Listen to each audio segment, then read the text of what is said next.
if you've hung out with us for more than like a week, you already know that Jesus said a lot about love. Love God with all your heart and mind and soul. Love your neighbor as yourself. Love your enemies and do good to them, as Tom preached about last week in this very sermon series. Love each other with a lay down your life kind of love for your friends. And the golden rule kind of love. In everything, do to others what you would have them do for you. And this sums up the law and the prophets, Jesus said in Matthew. Jesus also knew how hard it is for us to get out of our own way when it comes to the kind of love he was trying to teach. So he showed love in every circumstance as a model for us to love as he did. In fact, in today's text, he commanded with some tough love that the disciples, rough edges and all, love others in the same way that Jesus loved them. This teaching from Jesus comes towards the end of his earthly life. Jesus is in the upper room and has just finished humbly washing the disciples' feet and explaining that he will be betrayed. Now, at a deeper level, John 13 doesn't really have anything to do with foot washing at all. It just was the cultural metaphor that Jesus used. He could have chosen cleaning up sheep dung just as easily if he had been in a stable and not an upper room. This whole discourse, and you might even say God's whole reason for coming to us in Christ, is about the idea of downward mobility, a theology of equity, of leveling the playing field, and of incarnating into a world of pain and brokenness on behalf of those in need, and I would say those who are different. And Jesus is commissioning the disciples to do this when he commands them to imitate him in verse 15. For I have set you an example, he says, that you also should do as I have done to you. He has lived his life as an example of what love really looks like. And now he commands these disciples, as human and as flawed as he knows them to be, to love one another as he has loved them. And he tells them that this kind of love is the way that others will recognize God's people. The standard of the love which the disciples are to have for one another is the love which God has lavished on them. In the first verse of John 13, it reads, God had set God's love on the beloved who were in the world, and God loved them to the uttermost. This type of love is only accomplished through life in the Spirit, of course. And this commandment of love was not new. All the law and the prophets were summed up in the twin commandment, you shall love the Lord your God, and you shall love your neighbor as yourself. But by this teaching, and still more by his example, Jesus imparts a new depth of meaning to it. Jesus understood that if his disciples did not love each other, it was not likely they could love others, and that further, the observing world would have every right to draw the conclusion, even if erroneous, that the disciples not loving each other could not possibly have any knowledge of Jesus the Christ, the Son of God. Their love for each other was literally the mark of their being followers of Jesus. Vince Lombardi once said that it took more than fundamentals and discipline to make a winning team. If you're going to play together as a team, you've got to care for one another. You've got to love each other. Each player has to be thinking about the next one and saying to themselves, if I don't block that guy, Paul's going to get his legs broken. I have to do my job well in order that he can do his. The difference between mediocrity and greatness is the love these guys have for each other. So whether in that upper room or a football stadium or this simple sanctuary, if we are to be the living testimonies of Jesus' love in the world, we're going to have to go beyond societal norms and expectations to reach out to embrace those who are different than we. And Jesus himself shows us how. Jesus lived a life marked by a genuine embrace of people who were very different than he was. He dined with sinners, touched the unclean, honored women and widows, and affirmed the faith of individuals from different nationalities, cultures, and backgrounds. Jesus stepped out of his comfort zone and engaged with people on a personal level without staying in his religious bubble. In fact, Jesus' comfort zone seemed incredibly large. He was a man for and of the people, going out to some of the toughest and darkest places while remaining grounded in prayer and scripture and his relationship with God. And thus, he remained spiritually steadfast, no matter how far out he went. Why then do we make it so awkward to embrace those who are different from us? Beloved, we're not saying here that people who are different from us are difficult people. We just have difficulty knowing how to love people that don't fit into our personal and tribal norms. Honestly, if anyone is difficult in this scenario, it is likely the one staring back at us in the mirror. When you consider your network of friends, are they all slightly different versions of one another, like a suburban subdivision where all the houses are similarly styled in architecture, landscaping, and paint color? Do you lack diversity in your circle or in your comfort zone? Why do we find it difficult to love when people are different? So there are many ways that we see this happening in our lives. Married people forget what it's like to be single and leave behind their unattached friends.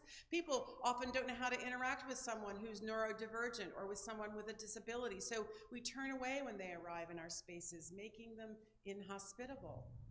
Those with significant financial wealth rarely hang out with those who earn a modest income or barely make ends meet. Generational and cross-cultural friendships rarely happen without intention. And we certainly don't want to be mistaken for someone who hangs out with sinners for fear that some church folk might judge us. Entering the lives of those who may face housing instability, are racked by grief, or battling addiction can be tricky, so we decide it's not worth it. The truth is, we rarely go into those fields where our cultural and social privilege is leveled. Yeah? And thus, do not give ourselves the opportunity to practice this radical love to which Jesus calls us. Why is that? Well, Sarah, it's human nature, right? The phenomenon of finding it difficult to love or accept those who are different from us can be attributed to 5 factors. First, evolutionary biology. Humans have evolved to be tribal and have a tendency to form close-knit groups for survival.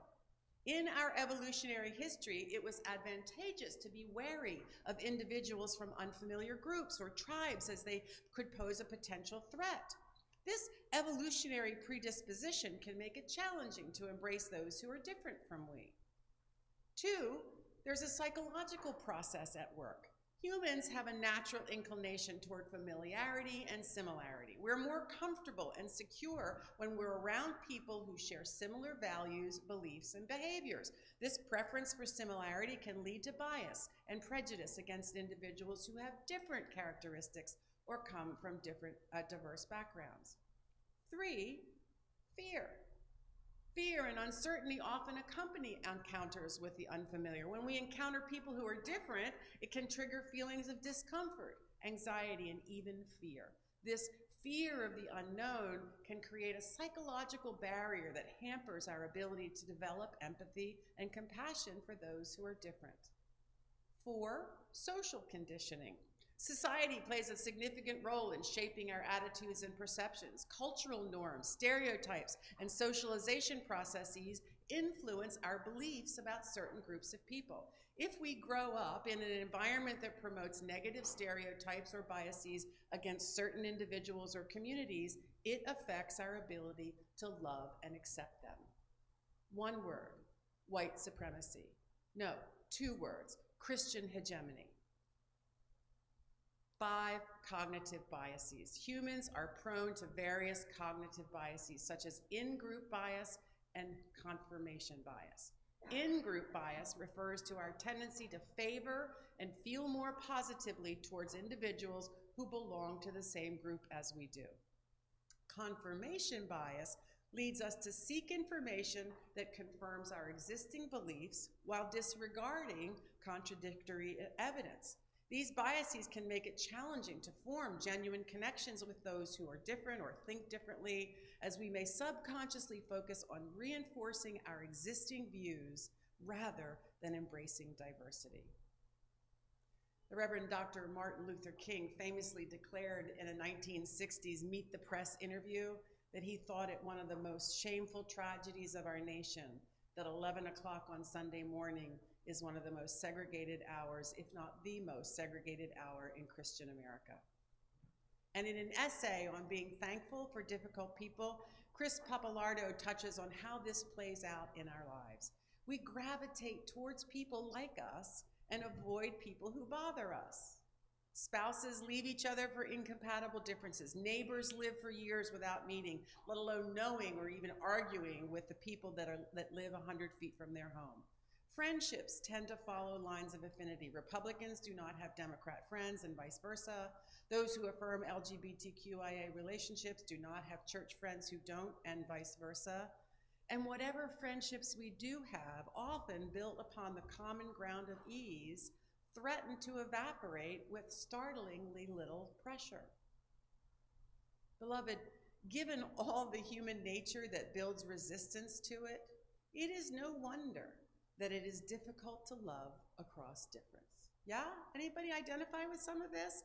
Given our resistance to love across difference, it's no wonder that human beings are oppressed by racism and sexism, heterosexism, ableism, ageism, tribalism, nationalism, fascism, authoritarianism, colonialism, and classism.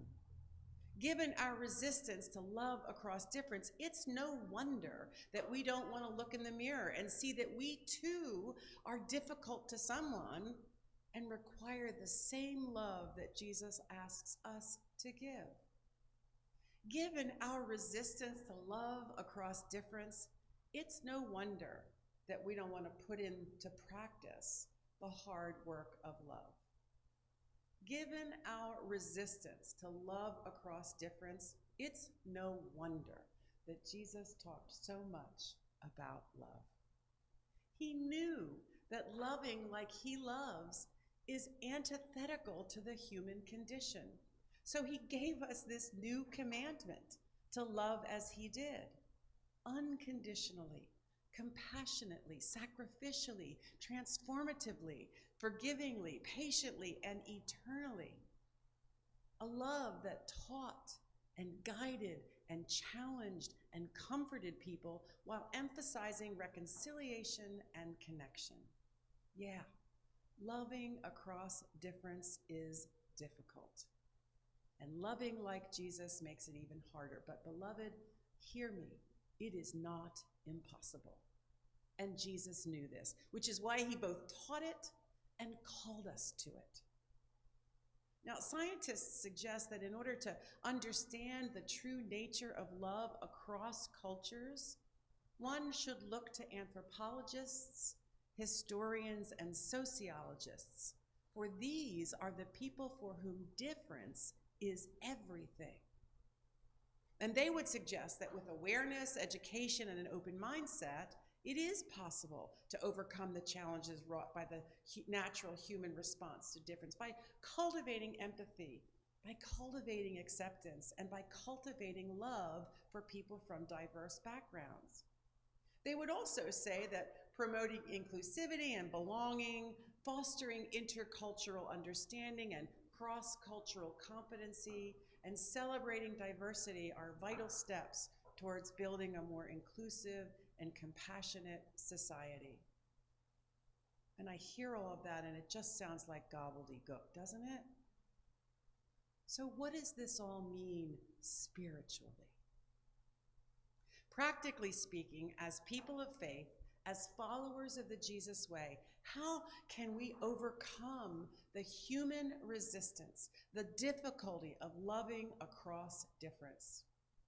Well, we will have to begin by expanding our circles to include people who are different from we are. So put yourself out there. Cross the culture. Not to find people to fix or convert, but simply to be available. Jesus is not asking you to love someone so that they can fit into your comfort zone or social circle or become more like you or more like your version of good or even your version of faith. Jesus is asking you to love people to bring glory to God and to create God's kingdom here on earth, where the playing field is level and love and equity are accessible to all. Your only job is to love, and people will know where that love originates. Next, be present. Rick Warren, in an essay entitled How to Love People Who Are Different Than You, offers this advice about glorifying God through our love.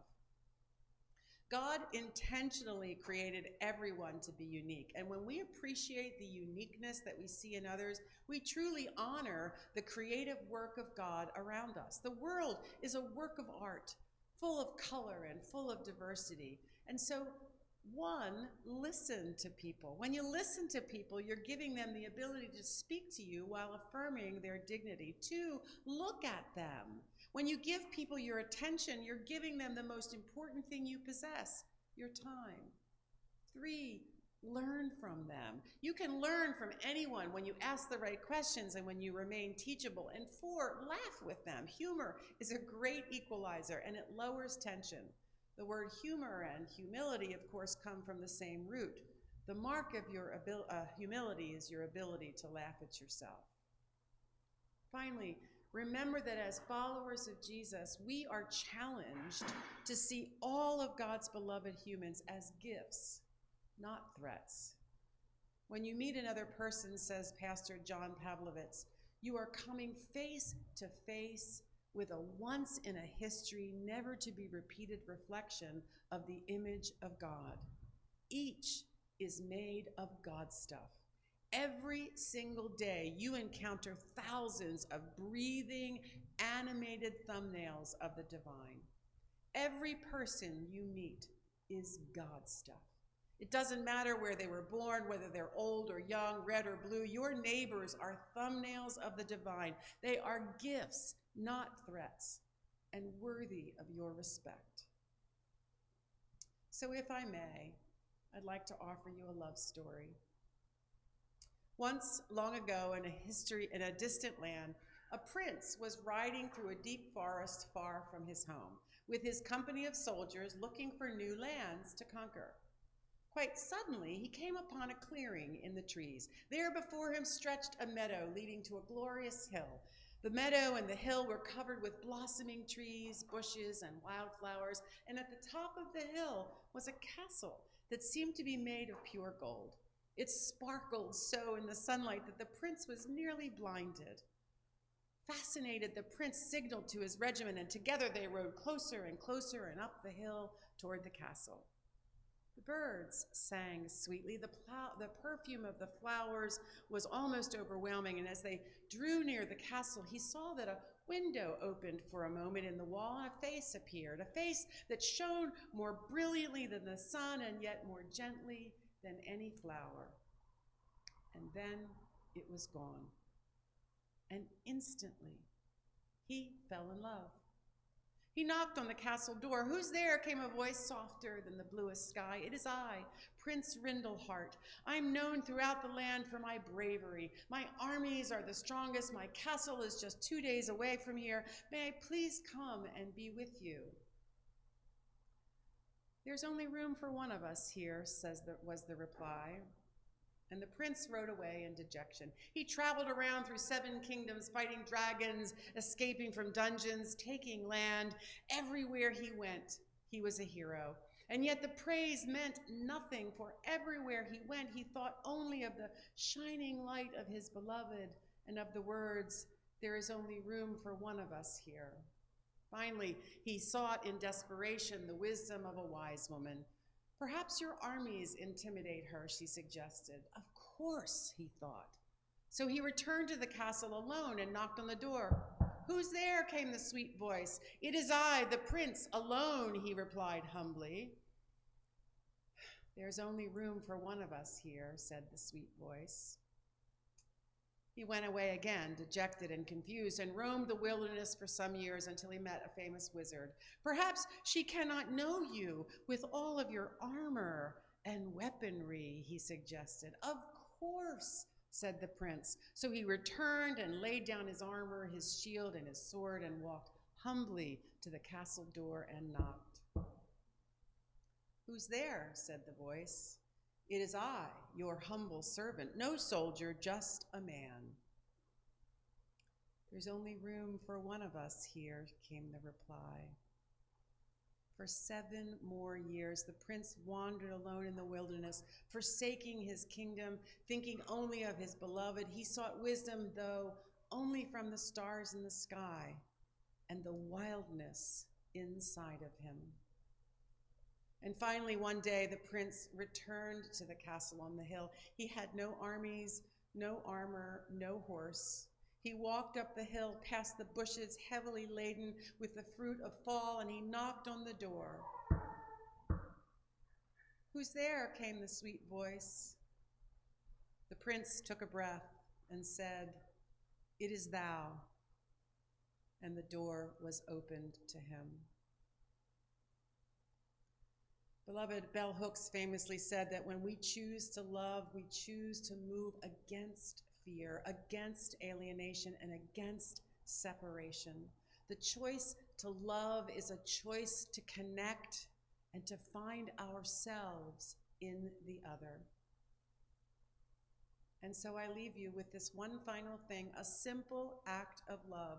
Perhaps it will help you to act as if when you're faced with a difficult family member, or turn the other cheek when meeting an enemy, Reverend Tom, or just offering a gift when you meet one who is different.